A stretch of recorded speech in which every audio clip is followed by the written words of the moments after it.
Good morning, social media world. Dave Huber here for Tradeway. Hello, YouTube. Hello, Facebook. Hope you guys are having a fantastic morning. It is time for Word Wednesday, where we break open God's Word and see what practical things we can pull out of it. Remember, it is the owner's manual for man, for all of mankind.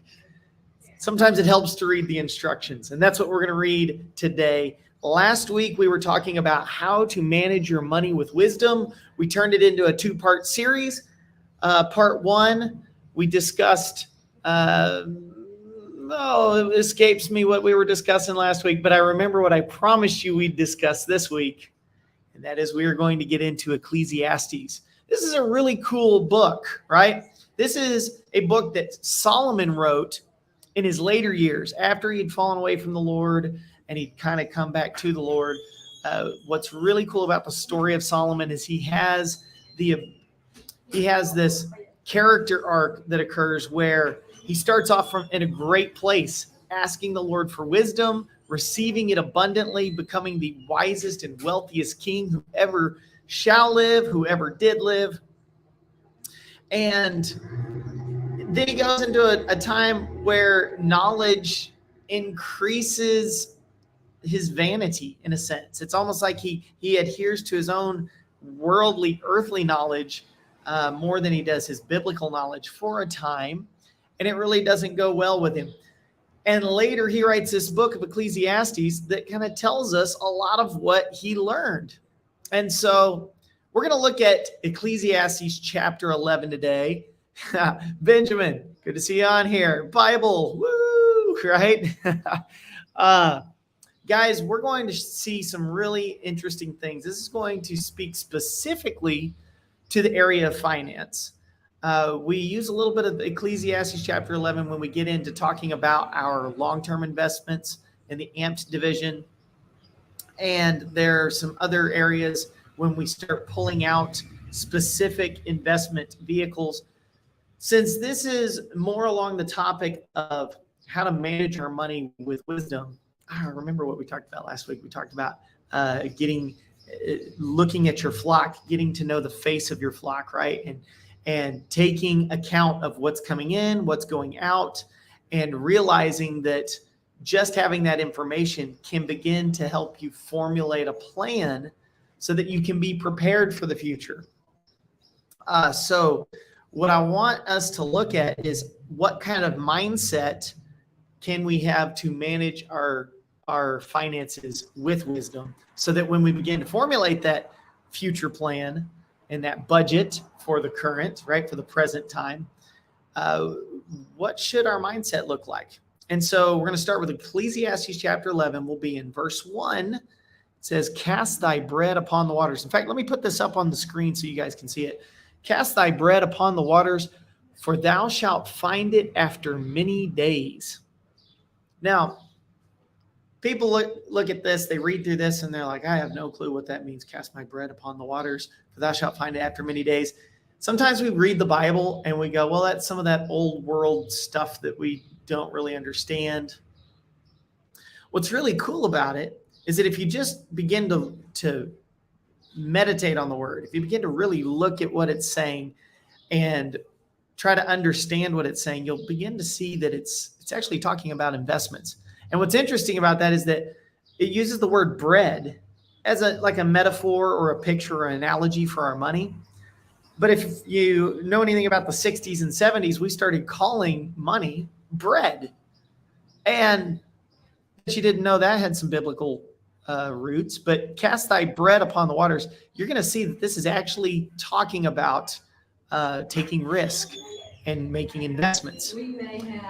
What's interesting about the way this is worded is that if you think about why you would cast your bread on water, first and foremost, you'd take pieces of bread on the water in hopes of getting some kind of return. That's why it says, for thou shalt find it after many days. Think about the fact that when you cast bread on the water, you are risking something that has the ability to feed you, right? And in this time, this is why this analogy was used, because this was sustenance. This is something that gave me life. It's bread, right? The Bible calls bread the staff of life. And so I take this bread, I throw it out on the water. It seems wasteful. But what happens when you throw bread out on the water? Fish begin to come and eat the bread.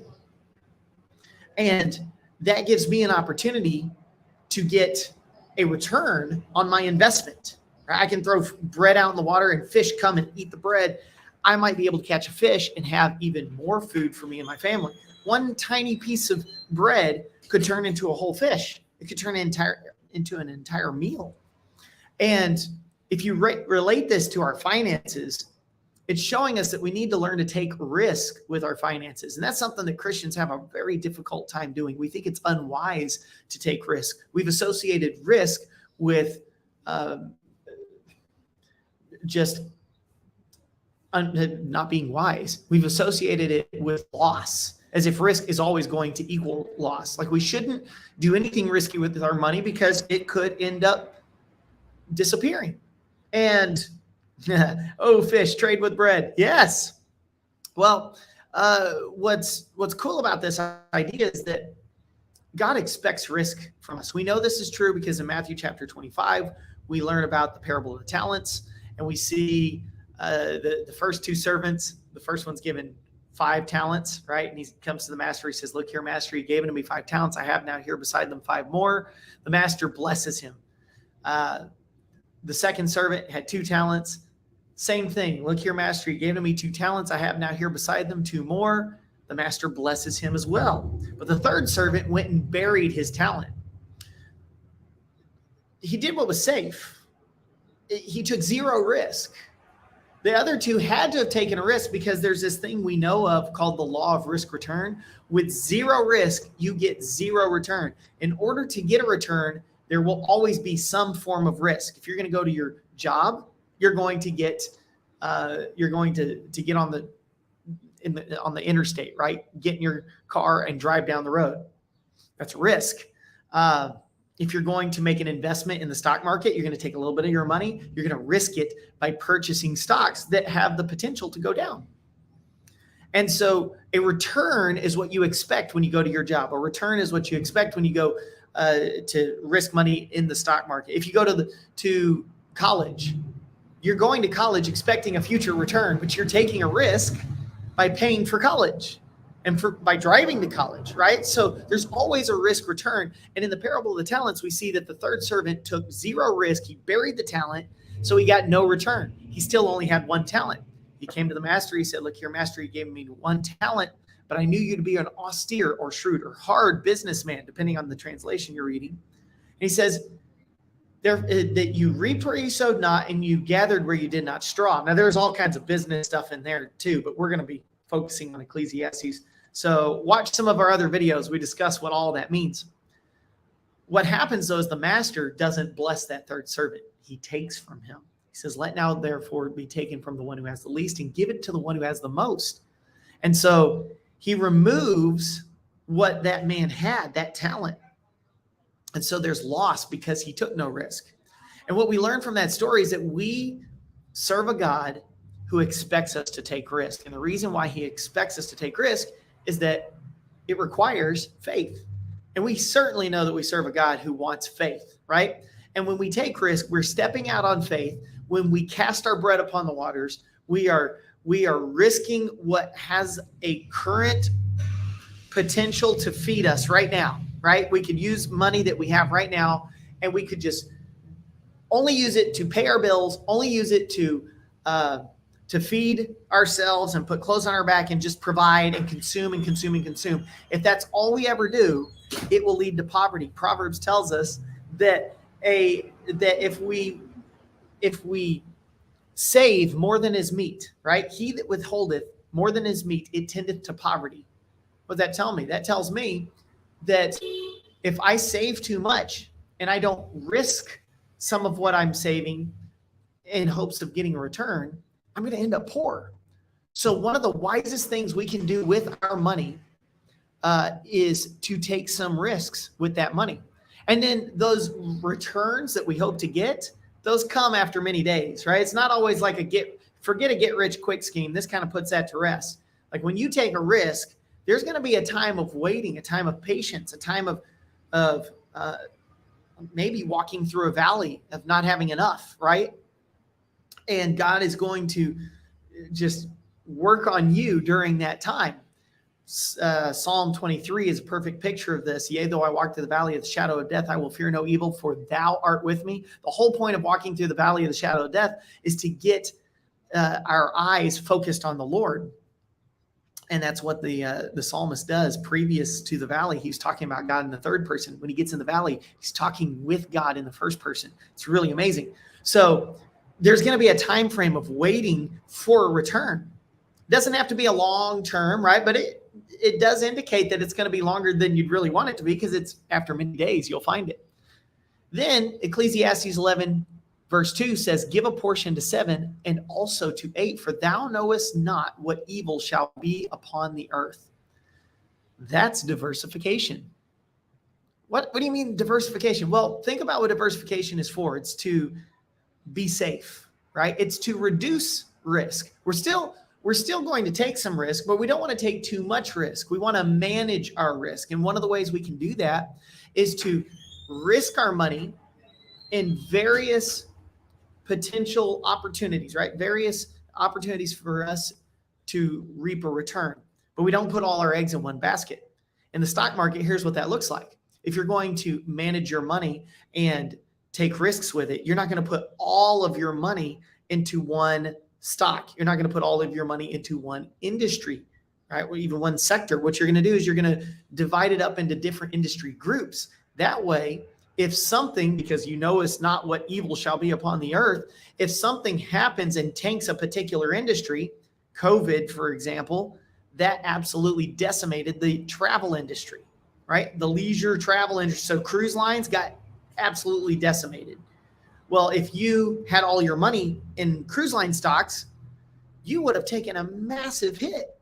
So the Bible gives us some valuable investing management techniques right here when it says divide it up, but then it gets really specific and says divide it up into 7, maybe even 8 different categories. We identify those categories in our AMPed program, and it's really cool because you can actually see what industries the Lord is talking about in his word, and it's really an amazing thing that gives us the ability to know where to put our money. If you want to know more about that, you want to check out our AMPed program, you can email us at support@tradeway.com if you want to know more. But let's go on to verse 3, because now what we've already seen in the first 2 verses of Ecclesiastes 11 is, 1, we should take risk with an expectation of a future return, not an immediate return, but a future return. And when we take risk, if we want to manage our money with wisdom, we should do it with some element of diversification. We shouldn't always just put all of our money in one investment, right? We shouldn't put all our eggs in one basket. So in the first 2 verses, we've already gotten lots of wisdom from Solomon. It's a very rich book.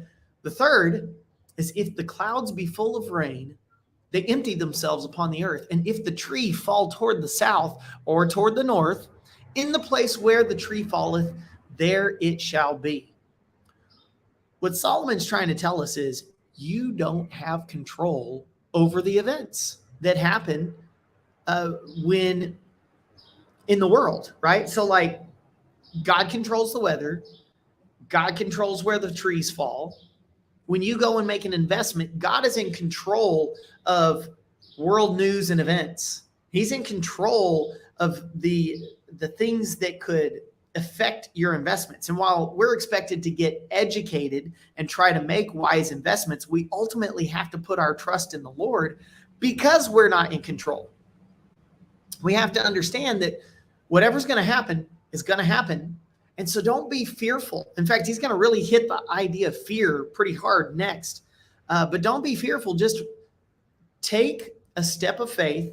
Recognize that God's going to do his part, right? We have to do our part. He won't do our part, and we can't do his part. So we just got to take some steps. That's a very important mindset when it comes to managing your money. Just do your part and trust that God will do the rest. He that observeth the wind, this is verse 4, he that observeth the wind shall not sow, and he that regardeth the clouds shall not reap.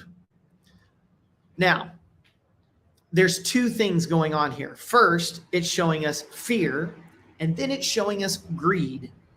These happen to be the two primary driving forces behind the world's economic system, especially when it comes to the stock market. Fear and greed are the emotional mechanisms that drive people towards buying and selling stocks.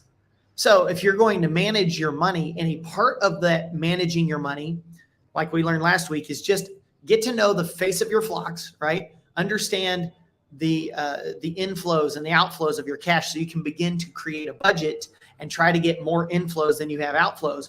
But then as you begin to save up and you begin to have a nest egg, don't use that money just for food and just for clothing and just for consuming. You got to invest, right?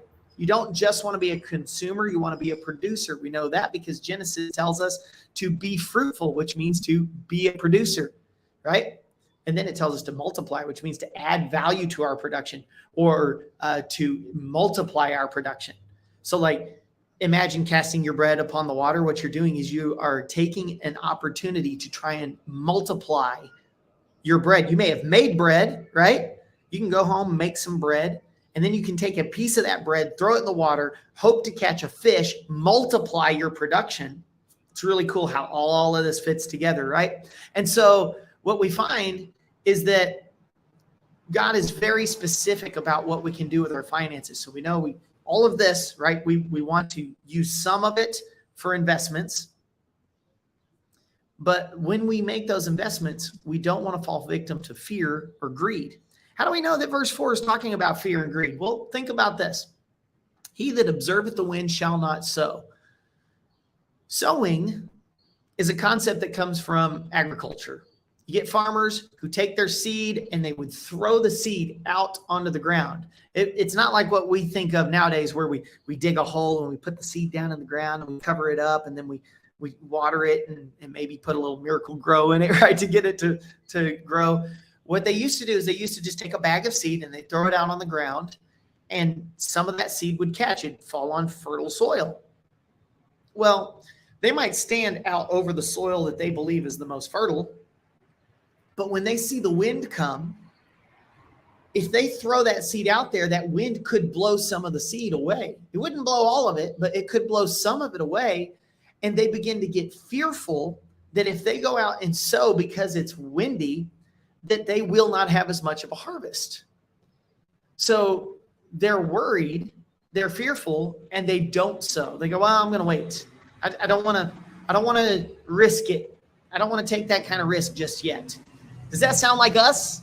Have we said things like that? Like, I'm just not ready to take that kind of risk. Well, the man who regardeth the cloud, or who observeth the wind, shall not sow. If you don't sow, it's the whole law of risk return. Zero risk equals zero return. If you want to guarantee that you have no return, don't take any risks, right? Procrastination. That's right, Benjamin. That's one way to view it, is a lot of people look at it and go, oh, that's like procrastination. So he that observeth the wind shall not sow. It can lead to procrastination. Fear leads to procrastination. Don't let fear get in your way. You need to take some action. He that regardeth the clouds shall not reap. Now think of that farmer again. Let's pretend like he did sow his seed. He didn't procrastinate. He threw the seeds out on the ground, and some of them fell on fertile soil, and they took and they grew, and now he's got a harvest, and it's time to go out and reap that harvest. But as he walks out of his tent or his home, he looks up in the sky and he sees clouds, and he goes, clouds bring rain. And if it rains, my crops could grow more. Maybe I should wait. It'll keep going up. Now, if you've ever tried stock trading and you purchased a stock that went in your favor, you may have been finding yourself to be an investor or a stock trader who fell victim to this very thing. Oh, it could keep going up. You know, maybe I shouldn't reap just yet. Maybe I shouldn't take my profit just yet, because what if it goes up further? It's been going up so far. I know it's getting close to the point in time when it tends to come down, but it's been going up, and I really need to make a little bit more than what I thought I was going to make. I thought I was going to make about $300, $400 in this stock trade. And it turns out I need to make more than that. So I'm just going to hold it because there's really good news in the market, right? Maybe it'll go higher. And so you could easily fall victim to greed instead of just fear. And in greed, if you think about it, it's fear disguised. What do you mean? Well, greed is the fear of not having more tomorrow, right? And so when you take investments, right? Like when you make investments and you don't fall victim to fear, and you don't procrastinate, and you actually use some of that money not just to pay your bills and not just to feed yourself. You've taken survey of your flock, and you get to know an intimate way what's coming in, what's going out. You begin to go, okay, I'm going to use some of this, like God says, to cast my bread upon the waters, expecting a future return. I'm going to diversify a little bit, maybe put a little in this industry sector, a little bit in that industry sector. And I'm going to make sure that I'm doing what the word of God tells me to do. I'm not going to procrastinate. All right. I'm going to trust that if I do my part, God's going to do his part. But when it comes time to take the profits, sometimes we're a little bit slow to take those profits. And maybe it's time to just get those profits and take what God has given you and then go reinvest some more. You can do that, right? Now, we'll go to verse 5. Verse 5, as thou knowest not what is the way of the Spirit, nor how the bones do grow in the womb of her that is with child, even so thou knowest not the works of God, who maketh all. You don't know God's plan. You can know his thoughts. He says, I know the thoughts I think towards you, saith the Lord. Thoughts to prosper you and not to harm you. Thoughts to give you a hope and a future. That's Jeremiah 29:11. Well, if you know that, then trust that. Trust that God he's got a plan. He's got it all under control. We already saw earlier, we don't know. We are in control. What's going to happen is going to happen, but God is in control. And we've got to trust that that's the case. Truly, the light is sweet, and a pleasant thing it is for the eyes to behold the sun. But if a man live many years and rejoice in them all, yet let him remember the days of darkness, for they shall be many. All that cometh is vanity. What is that telling us? You're going to have some days of darkness, and you're going to have some valleys to walk through. And as you're trying to manage your money with wisdom, there's going to be some hardship that comes with getting control of your financial investments. And you go, but I thought you said I don't have control. Well, you have your part that you're in control of, right? You're not in control of all of it, but you are in control of your part. And as you begin to take control and take responsibility for what God has placed in your life, there's going to be some hardship that comes along with that. And so as that is the case, remember that hardship, because it will cause you to prepare better in the future. You won't just rest on your laurels when things get good. And here's what it says: rejoice, O young man, in thy youth, and let thy heart cheer thee in the days of thy youth, and walk in the ways of thine heart and in the sight of thine eyes. But know thou that for all these things God will bring thee into judgment. Therefore, remove sorrow from thy heart and put away evil from thy flesh, for childhood and youth are vanity. In other words, while God has given you the ability to fix it, go and fix it, because you'll be held responsible for it. And one of the first things you need to do in order to fix it and to manage your money with wisdom is to get right with the Lord. Remove sorrow from your heart. Sometimes, like, we look at our situation. I remember when I was drowning in debt, my wife and I looked at our situation, and it was sorrowful, right? It was like, I cannot believe we let ourselves get in this situation. But we were commanded by God to remove that sorrow, get over it, and get to work and get going. Put away evil from your flesh. What does that mean? Like, walk more closely with the Lord. It's amazing how often when he talks about finances, he often will bring in the concept of walking closely with him while trying to use your money to glorify him. We cannot serve both God and money, but we can serve God with our money. And so there's an element of walking with God when observing our money, when trying to manage our money. And so while we still have the ability to do so, we need to take responsibility. We need to take survey of our flocks, get to know them intimately, like we talked about last week, understand what's coming in and what's going out, begin to build a plan, and then we need to make a part of that plan taking risks to cast our bread upon the waters and hopefully get a future return. Guys, I hope you really liked this, managing your money with wisdom. It's an interesting concept, and it's something that we are passionate about here at Tradeway. We want to help you learn to manage your money with wisdom. We want to help you with investment opportunities.